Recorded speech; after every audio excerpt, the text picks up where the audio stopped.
Hey guys, Dr. Watt from Pinecrest Chiropractic. So you're out on the range, or you're about to start a round, and you want a few simple exercises you can do to start your mobility and get some blood flowing. So these are 3 things that I do before a round to make sure that my spine is ready to move and function like I want it to. The first one I do is going to be a 90-90. Now these 90-90s are a super common mobility exercise. You're going to sit with your feet flat, oftentimes propping your feet backwards, leaning left to right, kind of like windshield wipers. Sometimes people will call these hip windshield wipers. And we're working to get into that 90-90 position. Flexing back and forth. Great way just to get some mobility through those joints. If you find one's a little bit more restricted, spend some time leaning into that and bending over that, either the front leg or the side leg. Both of those mobility exercises are going to get those loosened up a little bit before your round. Number 2 is going to be some sort of thoracic mobility exercises. There are dozens of these, and many of them are fantastic, but I'm going to show you one that I personally like to use. It's going to be thread the needle.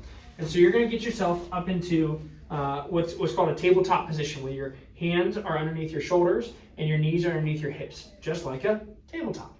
And so with this, you're going to take one hand and you're going to work on opening up or trying not to turn through the pelvis. If you really struggle with turning through the pelvis, sit back a little bit more.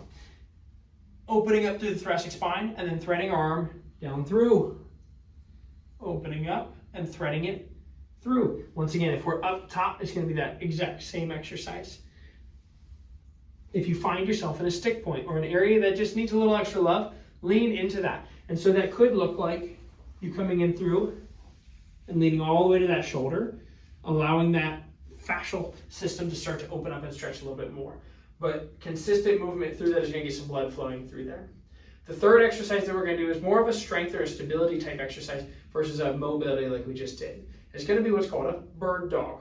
Bird dogs are really great for core stability, specifically anti-rotation. Rotation is a big part of your golf swing, and so being able to use those core muscles appropriately is going to be a game changer. And so you're going to start in that same tabletop position. With a bird dog, you're going to reach one arm forward and your opposite leg backwards, keeping that back completely flat through that, and then returning to neutral and alternating sides. Going through this is going to start to engage your core. Think about if I put a glass of water on your back. You want that glass to stay completely still as you reach out forward. Nothing's moving besides that arm and that leg. This exercise right here is going to get that core engaged and ready for you to go play your round. So these are not the only 3 exercises you can do before round, but 3 simple ones you can get through in less than 5 minutes. Get your body ready to move. Play the best that you can. If you want to talk more about some of these questions or things that you could do before your round, come on in. Let's chat about it.